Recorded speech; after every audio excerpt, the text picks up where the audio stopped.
society at large, it's not Canadian. And moreover, being officially encouraged by the government to continue to do so rather than to integrate into Canadian society and adopting Canadian culture and values. That's what our immigrants must do. A nation must be based on a sense of belonging, of participating in a common national project, sharing the same values, being different from the rest of the world. It is only when these sentiments are widely shared that we can develop the trust and common understanding necessary for our institution to function.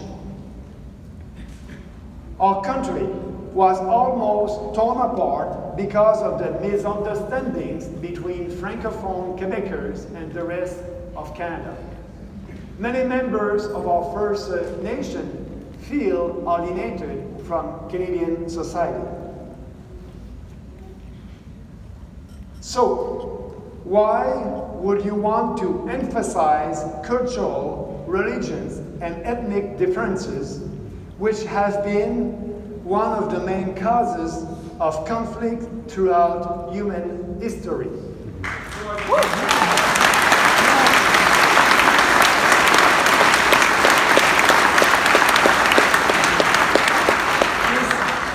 This is insane. We can already see the consequences in the way ethnic politics has become the norm among the other parties. They don't talk to Canadians. They address themselves to ethnic voting blocs, the Ukraine Canadians, Italian Canadians, Chinese Canadians, Muslim Canadians, Sikh Canadians. Trudeau does it, Scheer does it, and Singh does it. So, even our foreign policy now depends on how these ethnic political groups react in Canada. So, instead of being based on the interests of our country as a whole, our foreign policy must be based on our interests. But that's not what's happening right now. If we continue on the present course, all these little tribes will have less and less in common apart from their dependence on government in Ottawa.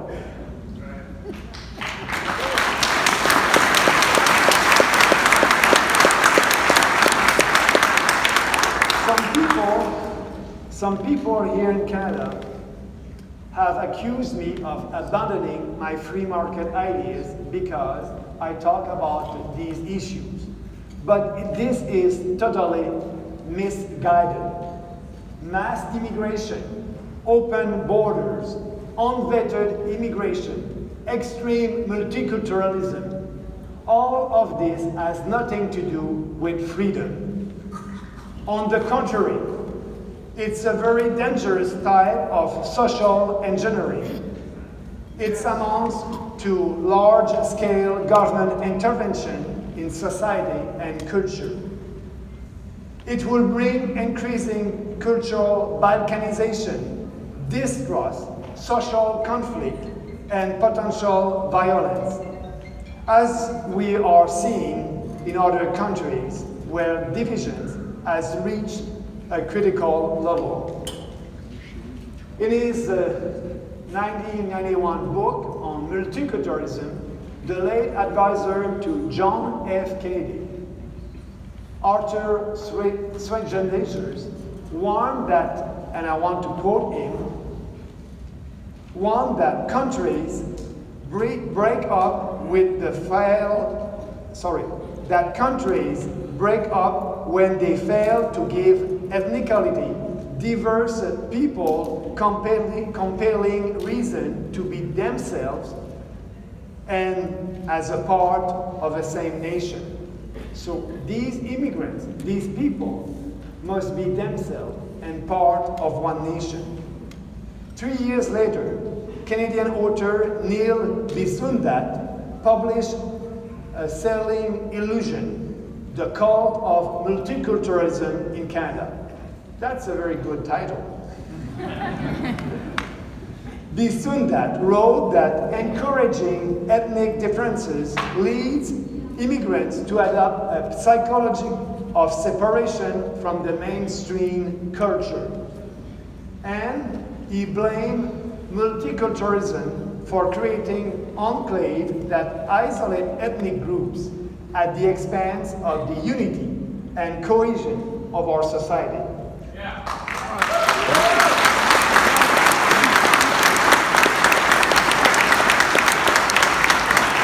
And let me cite one more scholar in his current research, Canadian political scientist Eric Kaufman, shows that lower immigration rates also help newcomers to lower the lower rates bring greater integration while also making the established population more welcoming.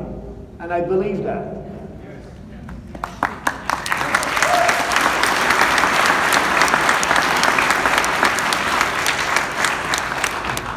In case there is a CBC journalist reporting this, please know that these writers are not far-right white supremacists. Just trying to keep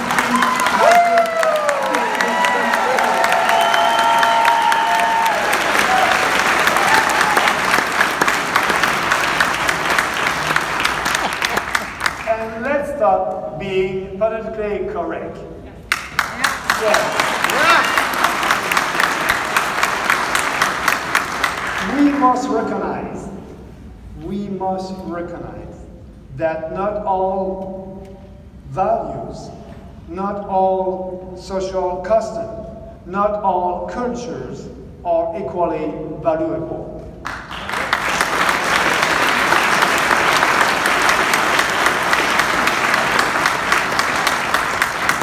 Our distinct values are those of contemporary Western civilization. They include democracy, they include individual rights and freedoms, they include religious belief and freedom, and also they include being able to criticize religion.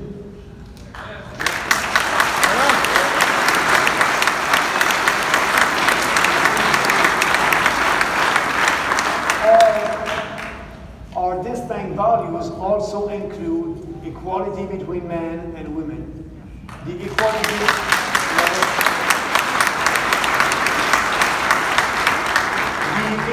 treatment of all citizens, regardless of ethnicity, religion, or sexual orientation.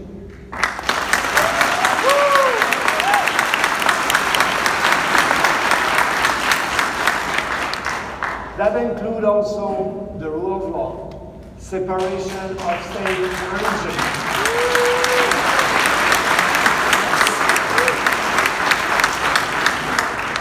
tolerance, pluralism, and loyalty to the wider society instead of to own clan or tribes. When I see the newcomers coming to Canada, and I want them to integrate our society and share our values. It is because our values are the Western values that I'm referring to. Values that our ancestors fight for. Values that explain why we are one of the freest, most dynamic, and most prosperous societies in the world.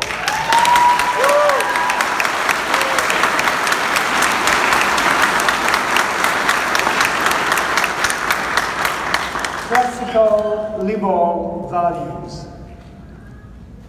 In most Western society, still today, these values are not widely accepted or practiced. in some non-Western societies. In fact, that's precisely the reason why millions of people from around the world want to come to Canada and other Western countries.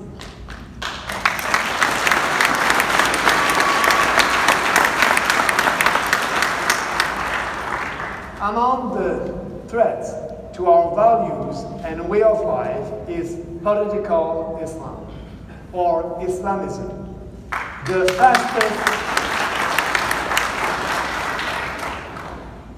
fastest growing and most dangerous radical ideology in the world today.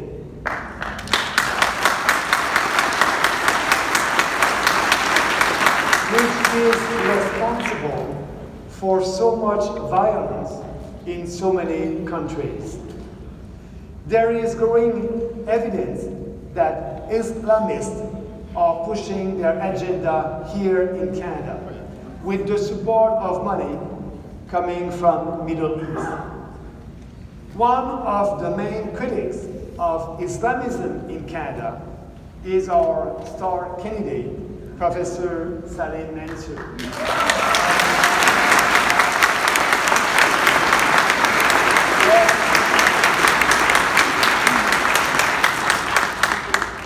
Salim wrote a book about multiculturalism a few years ago.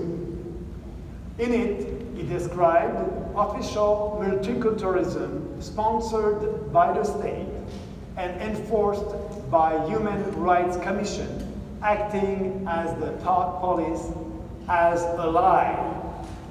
A lie based on the idea that all cultures are equal, a lie that threatens our Western civilization. We must fight that lie.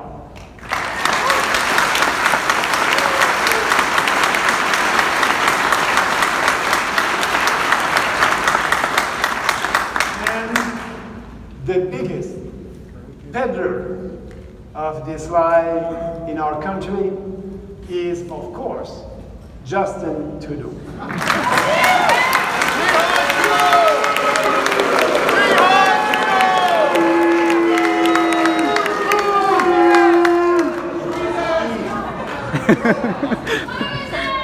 He simply does not care about Canada's culture and identity, heritage and traditions. He sees himself as a citizen of the world. That is why he described Canada as the first, and I quote him, the first post-national state with no core identity.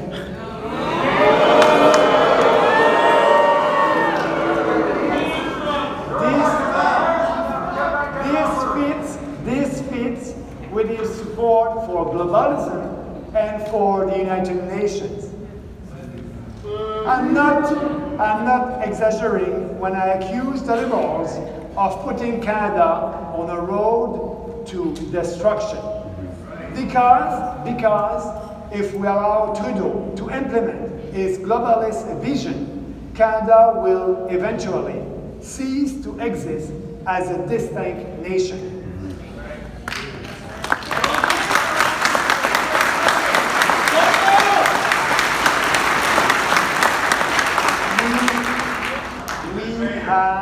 We have to reverse this trend if we want to make sure that we and our children still have a country that is like Canada right now, with its values and its unique identity intact 20 years from now. Thank you, Maxime.